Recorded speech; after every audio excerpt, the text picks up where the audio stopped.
any messages for me, Carol? I don't think so, just... Colin, it's you. No one's been asking for me at all? No. No, Colin, what's happened? You look...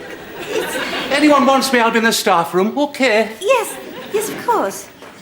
You wouldn't believe it, would you? Sorry, Gavin? The things people leave in a changing room. Look at this. A set of lower dentures, a Bowie knife, a large bottle of milk of magnesia, and a copy of this. All from the Saga outing, apparently. I'll get the lost copy book, shall I? Would you? Thanks, Carol. This is lunch, is it? Sorry? For the children? No, that's for Biggles. I've got Ben a little kitten. I think it's so important children learn to grow up with animals, don't you? Oh, yeah. You haven't got them all living in the same cupboard, have you, Carol? No! That didn't work. No, Biggles has got 2 of his own drawers now, one to sleep in and one for his little business tray. So, this is cat food? Yes! Ben's bowl is over here. Oh, right. Lost property book? Oh, here we are. Thanks, Carol. Okay, Benny, here's your lunch. No, I think this one.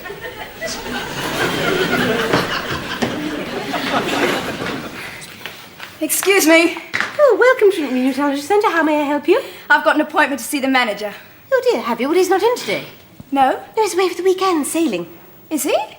Didn't say anything about that this morning. This morning? Oh, I better check. It's all right, Carol. I'll deal with this. I thought we'd start with coffee upstairs in my office. Done it again. Sorry, love. The boiler's just turned itself off. Oh dear, what is it this time? Well, according to the £10,000 electronic self-diagnostic troubleshooting display unit, the problem appears to be D3. I thought I'd get Colin to have a look at it. You just missed him. He's gone upstairs to his office with a girl. With a girl? Quite a good-looking one. It's all rather mysterious. How do you mean? Well, he's not like he normally is, Laura. He's sort of, well, clean. And the smell has gone. Gosh, this sounds like a case for the Three Marys. Going up to his office, you say? Yes. Carol, Colin doesn't have an office. No, I wondered about that.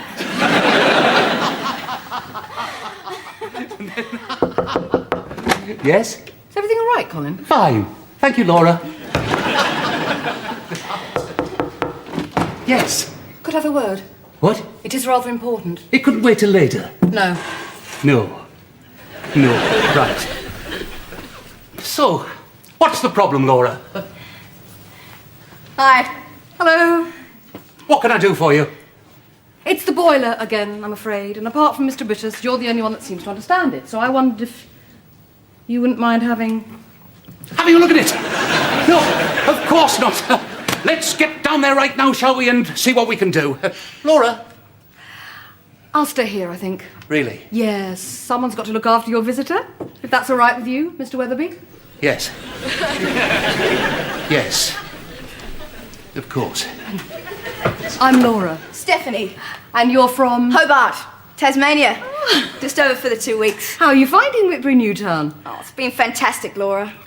But here, well, this is the bit I came for. Is it?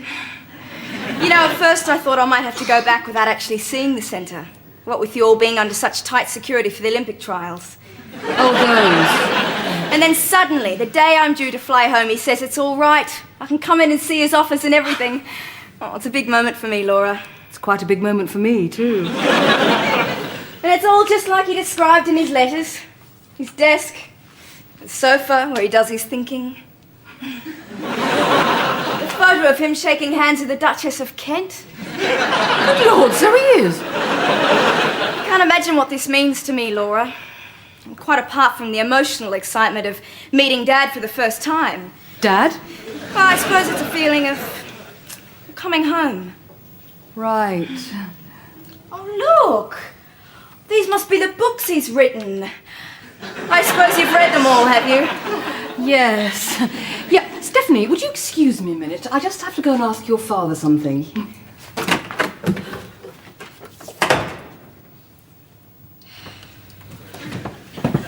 Colin, what the hell is going on? I'm so sorry, That girl Laura. says she's your daughter. Yes. She seems to think you're in charge here. She lives on the other side of the world, Laura. I never expected her to come here. I just wanted her to be proud of me. I wanted her to think that her dad had done something with his life. So you told her you're the manager? Yes. Colin, how on earth did you think you'd get away with it? I don't know. You can't pull off a stunt like this without telling the staff. I didn't want to tell anyone. I thought they might laugh. Laugh? Why on earth would they laugh? Well, all right, maybe they would laugh, but they still might be able to help. Colin has a daughter. I didn't even know he was married. Yeah, he's not. Apparently, when he was a junior in Sunderland, he had this brief affair with a colleague. I heard it was very brief. 8:30 till 20 to 9. Shortly afterwards, she took her immigration papers and went to live in Australia. So, Colin's never seen his daughter. But until now, but he's written to her regularly. And told her he's the manager. Right. So I suppose he wants us to treat him the same way we would Mr. Brittas. Or completely different in your case, Julie, yes. I'm afraid there's more to it than that, you see, because in his letters, he said a lot of things about himself, some of which, strictly speaking, aren't true. Well, like what? Well, apart from his duties managing the centre, he's also found time to train the British ice figure skating champions, invent the inflatable running shoe, present a regular spot on breakfast television called Ask Colin, and write a series of historical thrillers under the pseudonym Ennis Peters. Didn't any of it strike her as being a bit far-fetched? She's an Australian, Gavin. Yet, look, it all boils down to this. Stephanie thinks he's wonderful. As far as she's concerned, he's the perfect father, and I think it would be really nice if she went back to Australia still believing it. So we not only have to make her think Colin's a manager, but some sort of superhero as well. Yes. It's not going to be easy, is it? No. Any suggestions? Male changing, female changing, notice board, horizontal, parallel. We are through the squash courts. Mr. Weatherby, I just wanted to tell you, my mother says thank you. Your mother? He's forgotten already. This man, right, gave my old mum £500 to have a cataract operation. It's wonderful, Mr. Weatherby. She can see again. He's a saint. Dad! Morning, Mr. Weatherby. Ah, Linda, everything all right? Couldn't be better, Mr. Weatherby. This is the Under Nines Penguin Club. They're all orphans, actually. Really? Normally they couldn't afford to go swimming, but your father very kindly pays for them out of his own pocket. So they're all rather fond of him, as you can imagine. Come on, you orphans. 3 cheers for Mr. Weatherby, our manager. Hip hip hooray! Hip hip hooray! Hip hip hooray!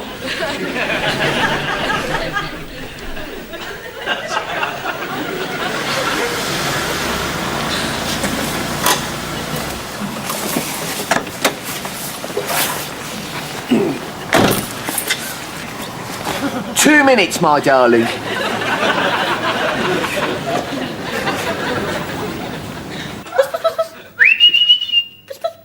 Ben, you haven't seen Biggles anywhere, have you? Have you seen Colin, Carol? I'm sorry, Tim, how may I help you? I've been waiting for him down in the boiler room. You haven't heard then. Heard what? Well, Morning all! you're not supposed to be in today. Just returning a leisure centre biro, which I inadvertently took home last night. Bye. Time to stand around gossiping, Tim. I'm just trying to sort out the boiler, Mr. Brittas. The boiler? What's wrong with the boiler? Oh, nothing unusual. It's just not working. Not working?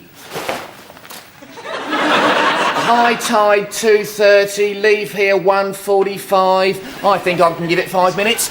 Follow me, Tim. As far as I can tell, it's all been a huge success. She was actually crying when she told me about your orphans, Linda. Really? Oh, good. She cried again when we showed her the place where Colin fought off the 17 drug-crazed bikers. She hasn't even seen your plaque yet, Julie. That's really set her off. What? Do you have to read that here? I'm not reading it. I've just found it in lost property. It's just that some people find that kind of material rather offensive, you know. Do they?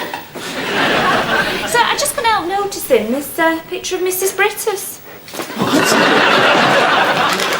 Mrs. H.B. of Whitbury Newtown. Readers' wives are randy readers send in their saucy snaps. Doesn't sound like Mrs. Brittas, does it? Well, to be honest, it doesn't sound like Mr. Brittas either. No, I think it must be a hotel. I don't recognise that shower curtain. You never know, do you? The dark secrets that lie hidden behind the bedroom door. Morning, everybody. Yeah, I've just seen the most extraordinary thing. Colin wearing a jacket and tie. What's more, he's got the most beautiful girl with him. Honestly, you never know with people, do you? You think they're one sort of person, and then suddenly you catch them doing something which puts them in a completely different light. Come on.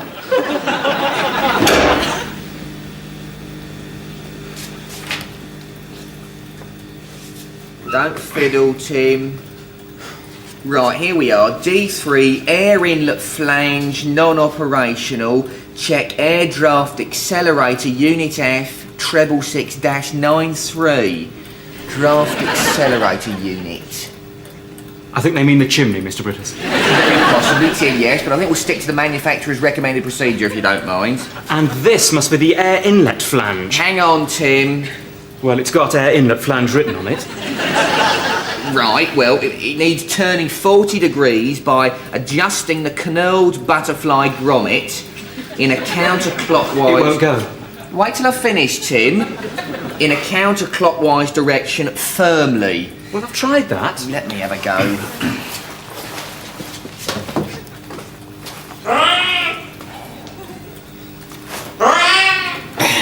Obviously something's blocking it. Well, that's what I said. Perhaps if I put my hand in, I could... Tim, I did a course on this boiler. Let's leave it to the experts, shall we?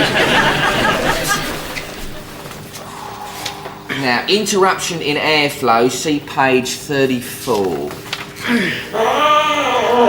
This sounds like an animal in pain. Now, we have a choice of methods of clearing post-combustive debris. We can either send up a jet of boiling steam... Well, we haven't got any steam, Mr. Brittas. The boiler's broken.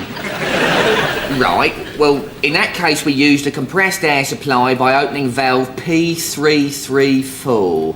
Right, P334, here we are.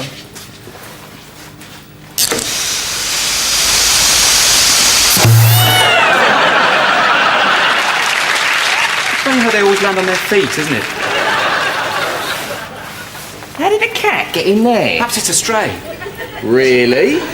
With an identity tag that has the leisure centre phone number on one side and Biggles on the other? Wait here, Tim. There's a few questions I have to ask our receptionist. Don't worry, I'll find him. Remember, this is Colin we're dealing with here, Julie. Try not to panic him. Look, all I'll say is that Mr. Brittas is somewhere in the building, and that if the two of them meet, the game's up, he'll lose his job, his daughter will despise him, and his life will be in ruins. Leave it to me. Oh, God. I can't believe this. I just can't believe this is happening to me. I feel so cheap. Yes, well... I mean, how could he? How could he do this to me? You mean he didn't tell you? Tell me what? That he was sending him a photo? Well, he couldn't, could he? He doesn't even know where I live. Oh, so it wasn't Mr. Brittas? Gordon? Oh, good Lord, no. It's just someone I met. It was years ago. I see. Before you were married? Quite possibly. I can't bear it, Laura. It's so humiliating. Look, I'm sure the staff won't tell anyone. It's not the staff, is it? I mean, this thing's read everywhere. Just keep thinking of the millions of people up and down the country just staring at my body. And mind you, it's not a bad photo, is it? I suppose not. Well, I had something worth looking at in those days. I mean, look at that. Helen, you have to get rid of this. Well, if Mr. Brittas was to come in and see it, don't you think he'd be rather upset? Oh, God, I never thought of that. He's sort of black with little white paws, and I just wondered if maybe he'd wandered around the pool area. Would you, Gavin? Thank you. Carol? Yes, Miss Brittas, how may I help you? Have you been keeping a cat behind here? Cat, Mr. Brittas, no. So what's this then? That's Ben's lunch, Mr. Brittas.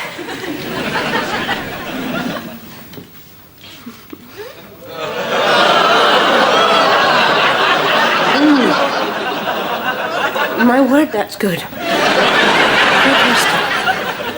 So you're telling me that's not cat food? No. No. And I suppose you're going to tell me that is not a cat litter tray? You mean the children's sandpit? Just for Ben to play with his little Biggles. Oh dear, someone seems to have left a toffee in there. I will ask you one last time. Is this animal yours? It's a kitten. So you've seen him before then? No. I just knew it was a kitten. Carol, one of the abiding principles of my life, and I may have mentioned this before, is a belief that the greatest of all the 8 virtues is honesty. So many people think telling the truth is something you only have to do when it suits you, and that somehow it's all right to tell lies to get yourself out of trouble. But it never works. Doesn't it? Never, Carol. Oh, well, back to the boiler for you. Miss Brittas, Yes, Carol? I just wondered what you were going to do with him. Well, if you'd said he was yours, I would have returned him and said, be more careful next time. But since he's not, who knows?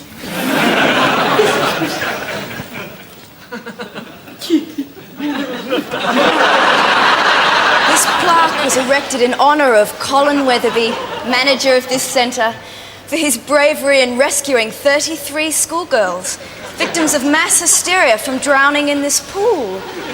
You never told me about this. No. Well, it didn't seem important. Oh, Dad. I'm so glad I made this journey. So am I, Pet. Mr. Weatherby? Yes, Julie.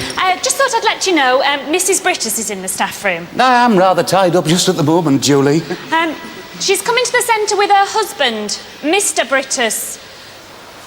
Would you excuse me for just one moment, please? Mr. Brittas is in the building. Where? I don't know, he could be anywhere. Oh, is that him? Sorry, my mistake. Julie, what am I going to do? I think now might be a good time to show your daughter the far side of the playing fields.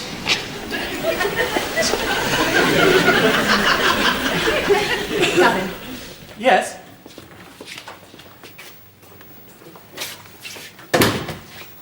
Gavin, would you do something for us? Yes, of course. I want you to get rid of this magazine, please. Oh, right. Don't just chuck it in a bin or anything, Gavin. It has to be destroyed. Burn it. I understand. Ah, right, reignition, here we are, chapter 10. I think you stick a match in here, Mr. Brittas. First insert ignition wands into aperture B450. What's an ignition wand? We normally use a box of matches. Right, Tim, but simultaneously depressing the starter safety assist for at least 5 seconds. I'm doing that. Right.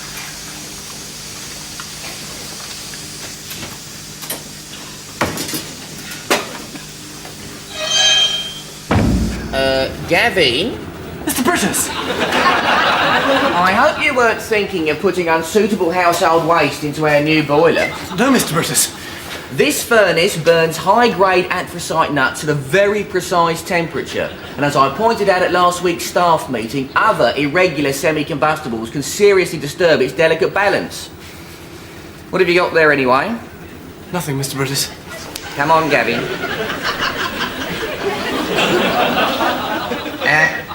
It's a dirty magazine. Came down here for a little read, did we? That's disgusting. All right, Tim, I'm dealing with this. You buy this sort of thing, do you, Gavin? No, Mr. Brittas. I found it. He's trying to weasel out of it, Mr. Brittas. I think you and I need to talk this one through, Gavin. Upstairs, please, in my office now. You should be ashamed of yourself. All right, Tim, all right. Colin's pretending to be the manager. Yes, it's a long story, but if you could get Mr. Brittas out of the building. Right, yes, it seems to solve most problems, doesn't it? Carol, have you any idea where Gordon is? I think he's up at his office. What's he doing up there? It's all rather upsetting, Laura. He found Gavin in the boiler room with one of those, you know, magazines. What? I know, I'm as surprised as you were, Mrs. Brittas. Oh, God. Could be tricky, this. Of course, strictly speaking, Gavin, what you've done is neither illegal nor criminal. But I think the rest of us are entitled to ask, is your behaviour the sign of a healthy, moral society? He doesn't think about things like that, Mr. Brittas, just his own pleasure. What you have to remember, Gavin, is that every face you see in this magazine is a person. Somebody's daughter, somebody's girlfriend, even someone's wife, maybe. Yes, Mr. Brittas. I mean, how would you feel if one of them was your girlfriend?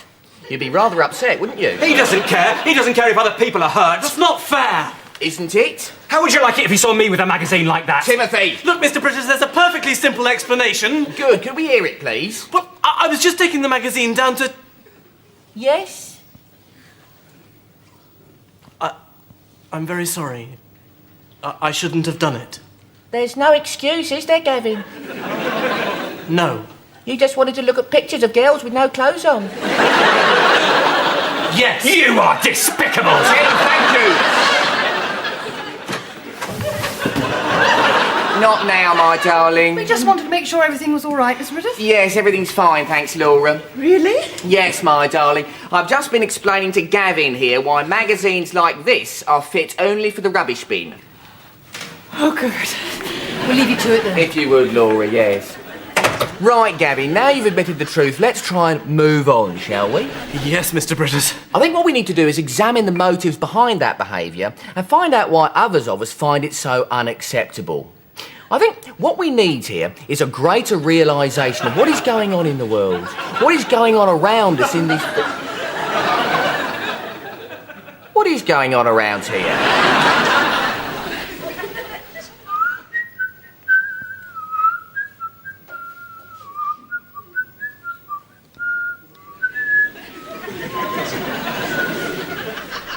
Well, I'm still waiting. We could start, for example, with why there is on my wall a picture of Colin shaking hands with the Duchess of Kent, when I think that is an incident most of us would rather forget. Anyone? All I want is the truth. I think I'm entitled to that. All right, I'll tell you. Thank you, Laura. A lot of us worry about Colin, you know, his problems and his lack of self-confidence. And so we rang a radio phone-in, and the doctor there suggested that role-playing a more important position in the centre might give him some sense of worth and self-esteem. So we used your office. We know it was wrong, we know we should have asked you first, but we only did it because we wanted to help a fellow member of the team, and because we care. So that's it, is it? Yeah. Yes. You wanted to help? Yes. Why do people do this? Where does everyone get the idea that telling lies is somehow going to help? I keep saying it never works. Now, could somebody please tell me the truth? We have all day if need be. By, that was a close one, eh? I've left her outside in the car, but I've got to get her luggage out of his office, right? And I can't do that until I'm sure he's out of the building. Has he gone yet? Not yet, Colin, no. If someone could put him back on his chair, please.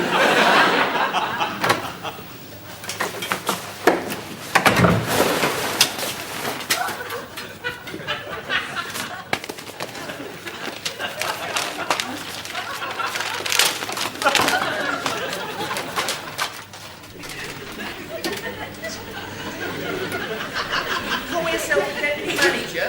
Don't you dare faint on me again. Oh, there you are, Gordon, all set. Bring him in, please, Laura. On the sofa, please. Yes, my darling. A rather important disciplinary matter to be settled before we go. Wait outside, will you? Right. Julie, a couple of donuts for my wife, please. Colin, do you realise what a serious offence you have committed? I shouldn't have done it. I know I shouldn't. Impersonating a leisure centre manager? It's not that serious, is it? You could get shot in the army for something like that, Laura. It's no more than I deserve, Mr. Brittas. He hasn't done any actual harm. No harm. He's been telling lies, and to his own daughter. He just didn't want her to get hurt. That's how it always starts, Laura. You think lies are going to make things easier. So you tell the policeman you don't know what speed you were doing. You keep the 10p you found on the pavement. You tell the Poppy Day lady you've already given. Next thing you know, you're fiddling your tax and taking paper clips home from work. I've let you down very badly, Mr. Brittas. I know that. You've been very foolish, Colin. Foolish can't begin to describe it, Mr. Brittas. I've been selfish and reckless. And here's you just trying to enjoy yourself on your one day off after all your hard work. I'm not interrupting, am I? Who are you? This is Stephanie, Mr. Weatherby's daughter. Hi, you must be Gordon. Sorry? Dad's told me so much about you. He's been telling quite a few stories today. Well, he's always said if it weren't for you, this place would crumble inside a week. Has he? You're the one who gave him the idea about the dream, aren't you? When Dad first wrote to me about that, I thought it was the most exciting idea I'd ever come across. Did you? Well, it certainly sorted out what I'm going to do with my life. Right, and that is? I'm going to work in leisure centres. Yeah, if I can just get my qualifications, I want to dedicate the rest of my life to bringing people together through sport. Well, Stephanie, I must say I wish more young people had that sort of idealism. Yeah, well, it's like Dad said in one of his letters.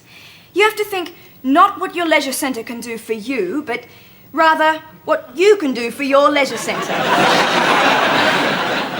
Tell me, Gordon, what's he really like to work for? Stephanie, Mr. Brittas doesn't work for me. No? No. No, that's right. We have a motto at this leisure centre, Stephanie. None of us actually work for the manager. We all work for the team. Well, that's very kind of you to say so, Gordon. That's quite all right, Mr. Weatherby. It's been so wonderful meeting you all. Bye, Laura. Bye, Stephanie. Bye, Gordon. You better watch out for this one, Dad. He'll be after your job next.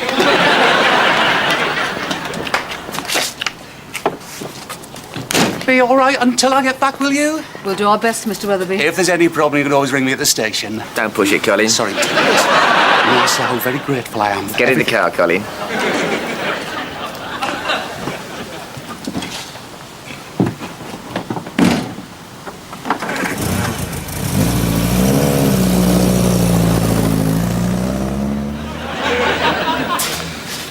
We've all learnt an important lesson today, Laura. Have we, Mr. Brittas? One worth remembering. When weighed in the balance, the happiness of others is even more important than the slavish adherence to the truth. I must try and remember that, Mr. Brittas. Now, if you'll excuse me, I have something small and furry to return to its owner. Nearly there, my love. Where's he going now? He said something of a change of heart. He's going to give a cat to Carol. Oh, good. Laura, would you mind looking after the picture for me? What?